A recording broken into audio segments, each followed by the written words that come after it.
If you think of the way that within an organization we set objectives for different departments, different teams, obviously they're driven by the internal strategy of the organization, which comes from the top, from the CEO or from the board.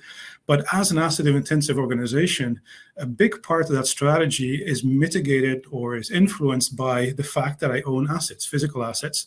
And those assets are risky, as we discussed earlier, and consequently, just because they degrade or because of climate change or because of any number of other reasons, these risks become such that I have to spend money to keep the assets going and to keep them safe. So that is going to influence my objectives in a big way, because it has nothing to do with the aspirations of the CEO, growth or anything like that. It's just to stay in business. A big part of my objectives, a big part of my resources will have to go to maintaining my assets in good shape. Equally, regulators tend to be all over us, write rules as to what needs to happen. Could be safety rules, environmental rules, economic rules. So those will influence my objectives in a big way, of course. And increasingly, stakeholders, outside stakeholders, or even internal stakeholders can also influence my objectives. And they, of course, are looking at this through their own lenses. And I call that here value, because every stakeholder will have his own lens as to what is important and what is not. And the aggregate of that, you could argue, is the value that they're trying to extract from the organization or receive from the organization.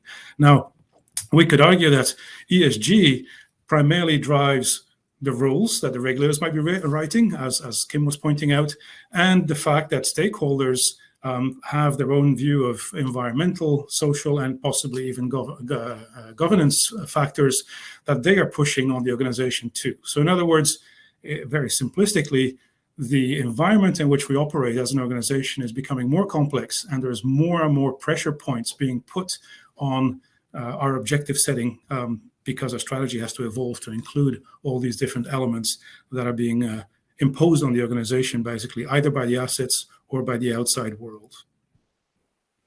So the key is value. We need to have some kind of a definition of value which is broad enough that allows us to accommodate all these different factors that we've seen here. And it becomes a bit of a mind bender. That's the image on the right there, in the sense that historically, my goal as a C-level executive was be profitable. Well, that's simple enough. I can do that. I need a spreadsheet and I'll figure it out.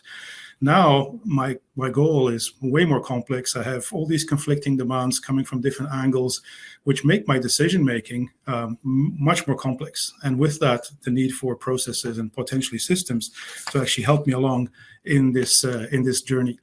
And the number one element is presumably the need for a value framework. In other words, I need a rational and very systematic way of capturing all those value elements that I just described, coming from different angles, building a framework around that I can use to actually value every single intervention or every single decision that I'm going to make within the organization.